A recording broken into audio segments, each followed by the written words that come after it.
அவருக்கு ஸ்ட்ரென்த்தே இருந்திருக்காது, அந்த நேரத்துல கண்டிப்பா இருந்திருக்காது. ஆனா அவர் பார்த்தாரு அப்படின்னா பார்த்தது ஜீசஸ் கிடையாது. ஜீசஸ் உள்ள இருந்த பரிசுத்த ஆவியானவர் பேதுருவை நோக்கி பார்த்தார். எதுக்காக பேதுருவை நோக்கி பார்த்தார்? குற்றப்படுத்துறதுக்கா? இப்படி பண்ணிட்டியே, ஜீசஸை போய் பிட்ரே பண்ணிட்டியே அப்படின்னு சொல்றதுக்காக பரிசுத்த ஆவியானவர் குற்றப்படுத்துறதுக்காக அவரை நோக்கி பார்த்தார். இங்கிலீஷ் வசனம் சொல்லுது he gazed, Jesus gazed into Peter. பார்த்தார், அவர் கம்பேஷன், அவர் பார்க்கிறாரு. அப்போ அந்த பரிசுத்த ஆவியானவர் ஏதோ அவர்கிட்ட என்ன பண்றாரு, உணர்த்துறாரு. அவர் குற்றப்படுத்துகிற தேவன் இல்ல, பிசாசு தான் என்ன பண்ணும், குற்றப்படுத்தும். இதே போல தவறி விழுந்த ஒரு மனுஷன் தான் யூதா இஸ்காரியோத். அப்ப அவர் என்ன பண்ணாரு, யுத்தத்தினால தேவனை காட்டி கொடுத்தாரு. ஆனா நிறைய நேரங்கள்ல அந்த பந்தியில உட்காந்துட்டு அந்த யோவான் 6 எல்லாம் வாசிக்கிறோம், 25 வசனத்துல எல்லாம் ஜீசஸ் சொல்றாங்க, இங்க ஒரு பிசாசும் இருக்குது நம்ம கூட. பன்னிரண்டுகள்ல ஒருவன் யாரு, பிசாசு சொல்றாங்க. ஆனா எந்த ஒரு நேரத்துல என்ன ஆகல, ஜூடாஸ்க்கு அது கொஞ்சம் கூட அது உணர்த்தப்படவே இல்லை. ஏன்னா அவனோட கண்ட்ரோல் யார் கையில இருந்துச்சுன்னா பரிசுத்த ஆவியானவரோட கையில இல்ல. அவன் வேறொருவனால என்ன பண்ணப்பட்டான், ஆளுகை செய்யப்பட்டான். அவனுக்கு விசுவாசமும் கிடையாது.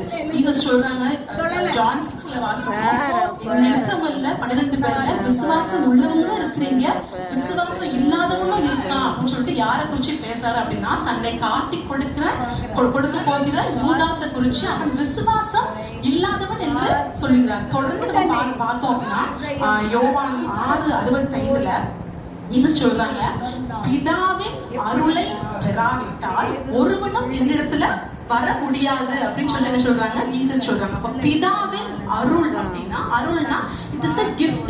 அப்போ விசுவாசிக்கிறவங்களுக்கு பிதாவானவர் கொடுக்கக்கூடிய gift யாரு அப்படின்னா அது பரிசுத்த ஆவியானவர்.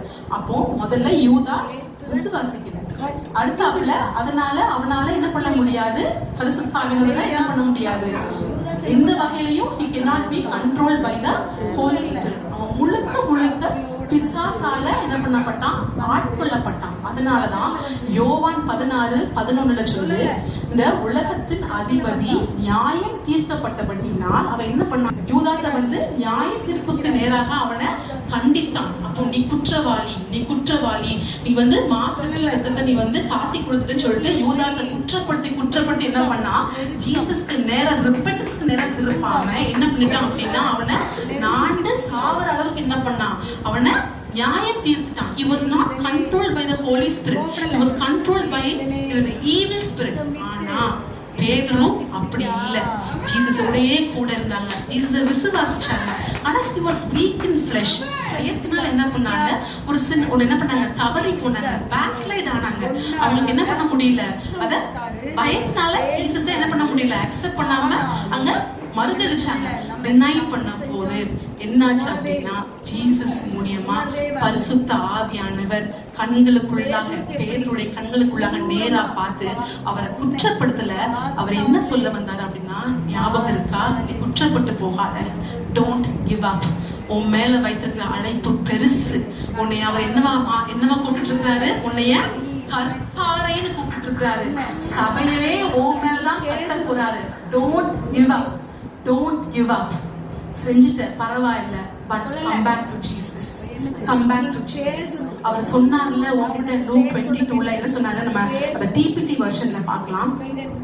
லூக் 22:31-32 வாசிப்போம். டிபிடி பேஷன் டிரான்ஸ்லேஷன்ல சொல்லிருக்கார், Peter, my dear friend, listen to what I'm about to tell you. Satan has demanded to come and sift you like wheat and test your faith. அடுத்த வசனம், but I have prayed for you, Peter, that you would stay faithful to me no matter what comes. எது நடந்தாலும் பரவாயில்ல பேதுரு, நீ என்னை விட்டு என்ன போயிடாத, எனக்கு உண்மையாயிரு. இசப்பா எல்லாத்தையுமே அறிஞ்சிருந்தாங்க.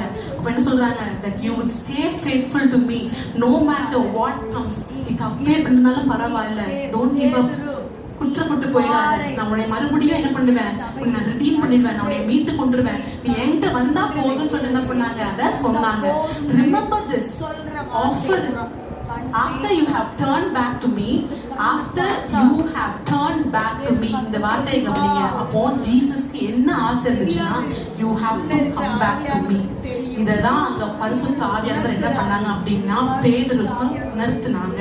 ஜீசஸோட கண்களின் வழியா ஹோலி ஸ்பிரிட் கண்டிட்டு குற்றப்படுத்தல உணர்த்தினாங்க. பேதுரு, don't give up. ஜீசஸ் உன்கிட்ட சொன்னாங்கல்ல, உன்னோட ஃபேத்தை டெஸ்ட் பண்றதுக்கு பிசாசு உன்னைய புடைத்து பார்க்கிறதுக்கு உன்னோட ஃபேத்தை டெஸ்ட் பண்றதுக்கு ரெடியா இருக்கிறான். ஆனா don't give up. ஜீசஸ் உனக்காக ப்ரே பண்ணாங்கல்ல, உன்னோட ஃபேத் ஒரு காலமும் ஒளிஞ்சு போகாது. அவர்கிட்ட நீ எப்பவுமே ஃபேத்ஃபுல்லா இரு. Come back to him, come back to him அப்படின்னு சொல்லிட்டு ஹோலி ஸ்பிரிட் என்ன பண்ணாங்க, அவனுக்கு உணர்த்தினாங்க. உணர்த்தின உடனே இவனுக்கு என்ன ஆயிடுச்சுன்னா தாங்க முடியல. என்ன பண்ணாங்க, மனம் கசந்து அழுக ஆரம்பிச்சான். repent பண்ணாரு, நான் தப்பு பண்ணிட்டேன். யூதாஸ் also regret பண்ணாரு. ஆனா he did not come back to Jesus. அவரும் ரொம்ப மனஸ்தாபப்பட்டாரு. குற்றமில்லாத ரத்தத்தை நான் காட்டி கொடுத்துட்டேன்னு சொல்லிட்டு அவரும் ரொம்ப மனஸ்தாபப்பட்டாரு. ஆனா என்ன பண்ணல, தேவனிடத்துல வரல. ஏன்னா அவரை ஆட்கொண்டு நடத்தின ஆவி வேற. பேதுருவும் இடறி போனாரு. ஆனா he found a chance to come back to Jesus. He knew எங்க அப்பா என்ன பண்ண மாட்டாரு, ஒரு காலமும் என்னைய புறக்கணிக்க மாட்டாரு, ஒரு காலமும் என்னைய தள்ள மாட்டாரு. He found every chance. எப்படி சொல்றேன் அப்படின்னா, இது நடந்து முடிஞ்சிருச்சு, மனம் கசந்து அழுதுட்டாரு. அதுக்கப்புறம் பார்த்தா அவரோட வாழ்க்கையே பயங்கர மறுரூபமாக்கப்பட்டுருச்சு. லூக்கா 23 வாசிக்கிறோம், 9:10 ஜீசஸுக்கு அப்புறம் பரி பண்ணிட்டாங்க. கல்லறையில போய் என்ன பண்ணிட்டாங்க, சுத்தி வச்சுட்டாங்க. அப்ப 3ஆவது நாள் என்ன பண்றாங்க, அந்த பெண்கள் எல்லாம் அங்க போறாங்க. அநேக காரியங்களை குறித்து அவரிடத்தில் வினாவினார். அவர் மறுமொழியாக